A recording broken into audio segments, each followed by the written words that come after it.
جس نے اللہ کی یاد سے منہ موڑ لیا، اس نے اپنے آپ کو پریشانیوں کے سمندر میں ڈبو دیا، اور پھر اس کے اوپر شیطان کے حملے۔ قرآن کریم کے اندر میرے رب نے فرمایا، من اعرض عن ذکری فإن له معیشة ضنکا، جو ہماری یاد سے منہ پھیر لیتا ہے، منہ موڑ لیتا ہے، تو ہم اس کی زندگی تنگ کر دیتے ہیں۔ تنگ کرنے سے مراد یہ ہے کہ اس کی معیشت یا اس کے گھر میں کھانے پینے یا کوئی اور تنگی نہیں، بلکہ اس کے قلبی سکون چھین لیا جاتا ہے، اس کے دل کا سکون چھین لیا جاتا ہے، پھر وہ پریشانیوں میں ڈوبتا چلا جاتا ہے، پھر اس کو بڑے بڑے محلات اور بنگلوں میں سکون نہیں آتا، تو اس کی زندگی ایک عجیب غریب جانور کی طرح گزرنا شروع ہو جاتی ہے۔ جو لوگ دنیا کے پیچھے پڑ جاتے ہیں، اپنے رب کو بھلا دیتے ہیں، اپنے رب کی یاد سے غافل ہو جاتے ہیں۔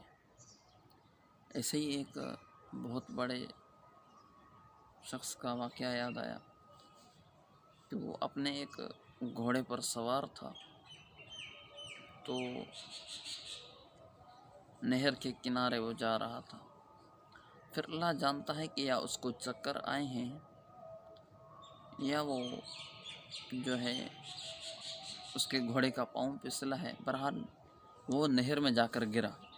گرنے کے بعد وہ شخص جو ہے، آپ کو پتہ ہے کہ نہر کا پانی بہت ہی تیزی سے بہہ رہا ہوتا ہے، تو وہ بیچارہ مر گیا اس میں ڈوب کر۔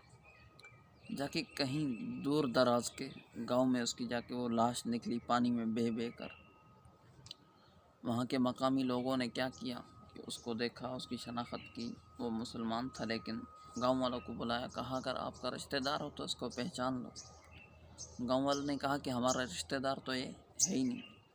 اچھا، تو پھر کیا ہوا کہ جب اس کو گاؤں والوں نے سوچا کہ اب اس کو جو ہے کفن دفن کا بندوبست کریں، تو انہوں نے کیا کیا کہ 10 روپے جمع کر کے اس کے لیے کفن دفن کا انتظام کر دیا۔ سنت کے مطابق جو ہے اس کا جنازہ پڑھا دیا گیا، بہرحال اس کو دفنا دیا گیا۔ کچھ دنوں کے بعد ایک شخص آیا، کہا کہ اس طرح کا آپ کے گاؤں میں کوئی شخص آیا ہے؟ کہا وہ شخص تو نہیں آیا، لیکن اس کی لاش آئی تھی پانی میں بہہ کر۔ تو کیا تھا آپ کا، وہ کیا لگتا تھا؟ کہا وہ بہت بڑا زمیندار تھا، صبح کو گھر سے نکلتا تھا اور شام کو گھر واپس آتا تھا، اپنی زمینوں پر چکر لگاتا تھا۔ اچھا، دیکھیے میرے دوستوں کہ زمین پر چکر لگاتا رہا، وقت گزر گیا، لیکن آخر کیا ہوا کہ یہ دولت اس کے کسی کام نہ آئی۔ اس کو اپنے گاؤں کے قبرستان میں جگہ نہ ملی، اس کی لاش کو کہیں اسی طرح بیگانہ کر کے کہیں دوسری جگہ دفنا دیا گیا، انجانا کر کے کہیں دوسرے قبرستان میں دفنا دیا گیا۔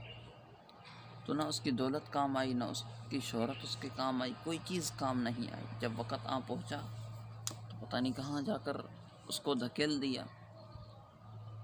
تو اس کے کفن کے لیے بھی 10 روپے کا چندہ ہو رہا تھا۔ تو مجھے پتہ ہے آپ کیا کر سکتے ہیں اس زندگی کے لیے۔